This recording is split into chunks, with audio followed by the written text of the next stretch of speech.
okwakolebwa abaana basoba 50 buli lunaku be bafa olw'endwadde y'embiro ng'era abakugu bakyoleka nti esibuka ku bukyafu. Nabwe ekiti abakulembeze mu disitulikiti y'e Nakaseke batongoza kaweefube ow'okulwanyisa obuligo mu kitundu kino naddala nga beekenneenya amaka g'abantu nga balina ebyo byonna ebiragiddwa bwe gutuuka ku buyonjo okuviira ddala ku kaabuyonjo, akatandaalo, akanaaba mu ngalo wamu n'ebirala. Abakulira ebyobulamu mu disitulikiti eno nga bakulembeddwamu ssentebe wa disitulikiti eno Komu Ignatius bataddewo ssabbiiti ey'obuyonjo era nga bano batandise na kulambula amaka ag'enjawulo okulaba ebyobulamu n'obuyonjo bwe bikwatiddwa.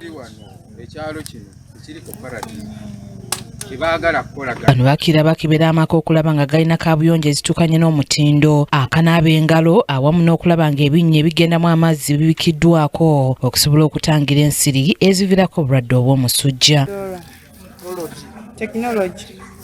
Bano beeyongeddeyo ne balambula abamu ku batuuze abakola amanda okuva Kasasiro era oluvannyuma ssentebe Koomu aliko entanda gy'abasibiridde. Ambye mubeere bayonjo nyoke mubeere abalamu. Omusajja gwe tuvuganya yakimanyi. Nomba Kyagulanyi akimanyi nti otoba muyonjo toba mulamu. Sebunza Lameka omu ku bakuliddemu enteekateeka eno ayogedde bye bazodde. Balabye nga abantu abamu bajeemu nga tebakola balina emputtu.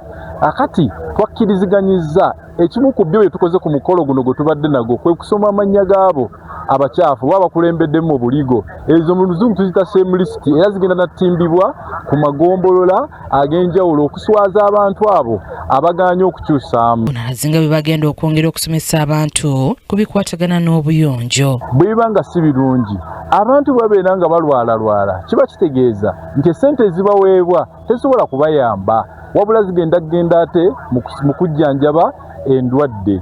Kati ensonga lwaki twagala okutumbula omutindo gw'ebyobuyonjo nga tutumbula omutindo gwa kaabuyonjo okusobola okuziyiza endwadde nga tutumbula okunaaba engalo. Oluvannyuma amaka agalidde mu gannaago akendo mu buyonjo gawereddwa ebirabo era ne basoma olukalala lwabo abatalina kaabuyonjo. Munnange yongera ddala okuba omuyonjo.